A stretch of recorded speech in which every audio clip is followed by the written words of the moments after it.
Pagampo alang sa mga magtutudlo.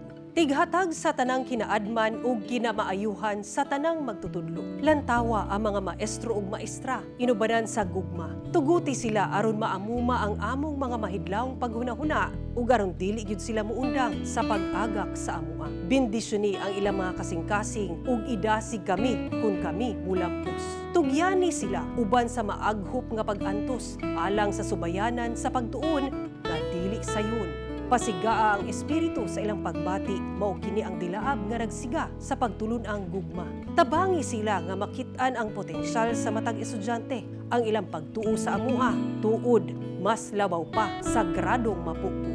Tugyani sila og pagsalig aron kanunay silang makatun. Ipakita nga dili sila mahadlok og bag-ong kinaadman ug mga kasinatian. Ipadasig nila ang paghulma sa kaugmaon. Sila ang moimpluwensya kung unsa kadako ang among mga pangandoy sa among mga kaugalingon. Bendisyoni ang among mga magtutudlo nga nag-una panamo kay ang ilang mga kadasig nagsugakod gihapon hangtod karon.